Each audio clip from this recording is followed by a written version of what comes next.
Imagínate esto. Estás en un templo oscuro, las antorchas apenas iluminan las columnas, y hay una estatua de piedra justo frente a ti. La estatua tiene la expresión de alguien que acaba de darse cuenta de que algo anda terriblemente mal. Te acercas, la miras a los ojos y piensas, ¿y si esta persona no fuera castigada por ser malvada, sino por ser una víctima? Porque ahora sustituyes la estatua por una mujer cuyo cabello está hecho de serpientes. Pero antes de comenzar, te invitamos a que te suscribas a nuestro canal Eón Mítico, dándole like y activando la campanita de notificaciones para que no te pierdas ninguno de nuestro futuro contenido. Medusa, te han mentido toda la vida y ella no era ningún monstruo. ¿Y qué si te digo que la verdad es mucho más siniestra y que como siempre se culpó a la persona equivocada? Por lo tanto, olvida todo lo que sabes sobre Medusa. Olvídate de los videojuegos, las películas, los dibujos animados y olvida la imagen de una mujer vil que convertía a los hombres en piedra sin más, porque necesitas remontarte, mucho antes de que fuera el monstruo de la mirada mortal. En las primeras versiones del mito, Medusa no nació monstruo, sino mujer, una mujer hermosa, y eso, en los mitos, casi nunca es una buena noticia. Según una de las versiones más poderosas del mito, Medusa era una joven mortal que trabajaba como sacerdotisa en el templo de Atenea, diosa de la sabiduría y la guerra. Imaginen el escenario: templo sagrado, leyes rígidas, votos de celibato, orden absoluto, pues Medusa estaba comprometida con este lugar, y no solo era hermosa, sino que estaba comprometida. Era propiedad del templo, de Atenea, de un sistema que esperaba la perfección, pero no pudo mantenerla a salvo cuando más importaba. Y ahora conocemos al segundo personaje principal, Poseidón, dios del mar, una fuerza de la naturaleza, poderosa, impredecible, acostumbrado a conseguir lo que quiere. Por lo tanto, un día Poseidón ve a Medusa y queda prendado de ella, y la desea, porque los dioses creen tener derecho a todo. Lo que sucede después varía dependiendo de quién cuente la historia, pero la mayoría está de acuerdo en esto. Medusa no tuvo otra opción, por lo que algunas versiones afirman que Poseidón la sedujo, mientras que otras, menos ambiguamente, afirman que fue una violación. Y no en cualquier lugar, sino dentro del templo de Atenea, el lugar que debería haber sido sagrado y seguro para ella. Por lo tanto, esperen ahí, porque Medusa, una mortal impotente, es atacada por un dios dentro del templo de una diosa a la que servía, y dejen que eso se asimile por un momento. Entonces, ¿quién tiene todo el poder en ese escenario y quién paga el precio? Cuando Atenea se entera de lo sucedido, no castiga a Poseidón, porque no puede, y él es un dios de igual estatus, así que los dioses casi nunca son castigados en la mitología por sus actos. Por lo tanto, en lugar de castigarlo, castiga al eslabón más débil, Medusa, la víctima. Porque Atenea castiga a Medusa convirtiéndola en lo que el mundo más tarde conocería como un monstruo. Su hermoso cabello se transforma en serpientes, y su hermoso rostro se vuelve tan monstruoso que cualquier hombre que la vea se convierte en piedra. Piensa un segundo en lo jodido que es eso, porque no solo fue violada, sino que fue castigada por ser violada y sentenciada a vivir una vida sola, rechazada, despreciada. Así, Medusa se convierte en el problema a resolver, la amenaza, el enemigo, y el verdadero perpetrador se aleja nadando a través de los océanos, impune. ¿Les suena esto? No es solo una vieja historia, sino algo que vemos a diario. Quienes experimentan algo horrible se sienten culpables. Por eso son comunes las historias donde es más fácil culpar a la víctima que enfrentarse al verdadero culpable, especialmente cuando éste es poderoso, rico, famoso o influyente. Por lo tanto, con su transformación, Medusa nunca más podrá estar cerca de la gente y es enviada a un lugar remoto y aislado, lleno de rocas y aislamiento. Piensen en cómo sería saber que cualquiera que los mire se convertirá en piedra. Entonces, ¿cómo interactúan con alguien así y cómo lo abrazan? Porque, ¿cómo pueden sostener su mirada sin destruirla? Su mera existencia es una maldición para ella y para todo lo que la rodea. Así es cuando surge la leyenda del monstruo. Los héroes necesitan monstruos para convertirse en héroes. Y aquí es donde entra Perseo, porque en el cuento tradicional, Perseo es el poderoso héroe que es enviado en la misión de matar a Medusa, no porque haya devastado ciudades, o hecho la guerra, o conspirado contra alguien. Pero lo que hace que Medusa sea amenazante es simplemente que lo es. Alguien a quien no se puede mirar directamente sin ser aniquilado. Y Atenea y Hermes ayudan a Perseo, por lo que le proporcionan armas mágicas. Un escudo pulido como un espejo, zapatos alados, una espada mágica, porque todo el equipo estándar para un héroe. Pero piénselo, es como si los mismos dioses que la castigaron ahora se aseguraran de que su castigo se cumpla hasta el final. Perseo llega al lugar donde duerme Medusa, lo cual es crucial, porque cuando se enfrenta a ella, ni siquiera hay una posibilidad deportiva, y no es una lucha épica entre iguales. Así que usa el escudo como espejo para evitar mirarla directamente. Se acerca sigilosamente y le corta la cabeza.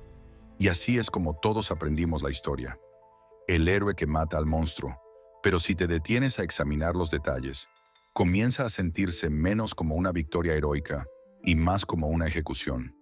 Después de matar a Medusa, su cabeza todavía tiene poder, así que Perseo la usa como arma y la lleva consigo y usa esa cabeza para convertir a los enemigos en piedra, a los monstruos en piedra, incluso al rey que quería aprovecharse de él.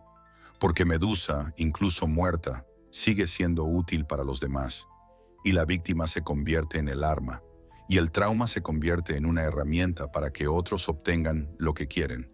Por lo tanto, una vez que Perseo ha ganado todo lo que hay que ganar, le da la cabeza a Atenea. ¿Y qué hace la diosa con ella? Sino que la clava en su escudo, como un emblema, porque el rostro de Medusa está preso allí por la eternidad, empleado como armadura, por la misma diosa que la condenó.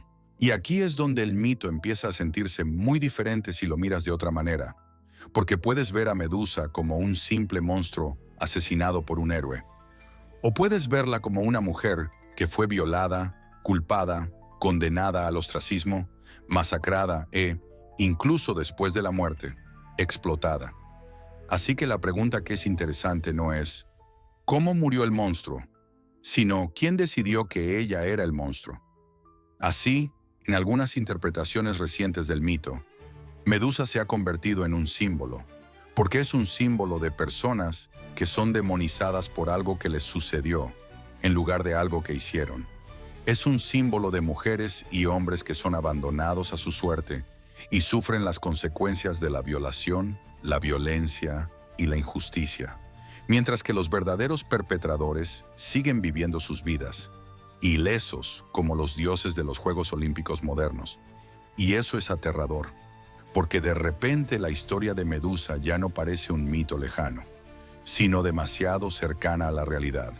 Así que hay también otra interpretación interesante, porque lo que pasa con la mirada de Medusa, esa que se convierte en piedra, es que puede interpretarse como una especie de poder derivado del sufrimiento, porque a veces, cuando has pasado por mucho sufrimiento, tu propia existencia puede incomodar, irritar a otras personas, porque las obliga a enfrentarse a cosas que no quieren ver, como la culpa, la vergüenza, la complicidad. Es más fácil llamar a alguien tóxico, hipersensible, drama que cuando está herido, que admitir que su dolor está señalando algo que está mal en el sistema. Así que en el mito, si miras fijamente a Medusa, te conviertes en piedra, quizá porque ver lo que le hicieron es insoportable. Y sin embargo, a pesar de toda esta oscuridad, hay algo casi poético en cómo termina el mito, porque de la sangre que brota del cuello cercenado de Medusa nace Pegaso, el caballo alado, y de su muerte emerge algo bello, libre, radiante, así como nos decía el mito, de forma retorcida, que incluso de las historias más horribles pueden hacer algo, no como un premio, no como todo pasa por algo, sino como una muestra de que el dolor también puede generar símbolos de libertad.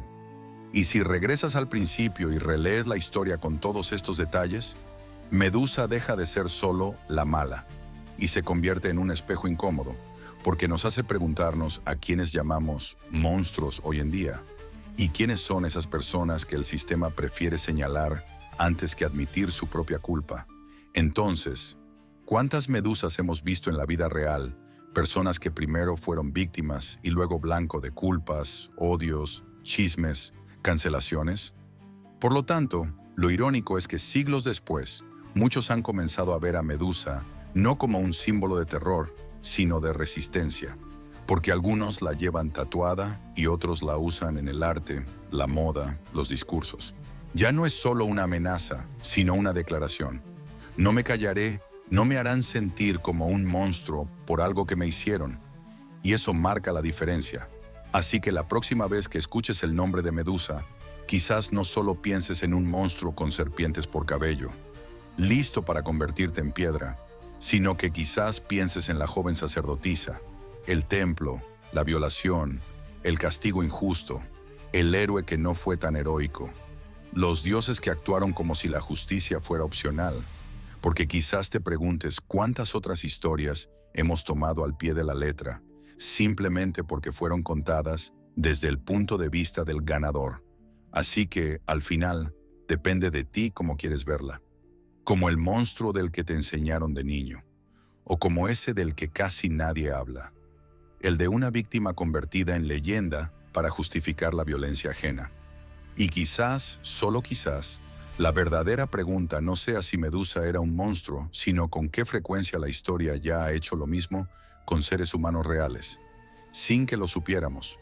¿Y qué vamos a hacer ahora que no podemos alegar ignorancia?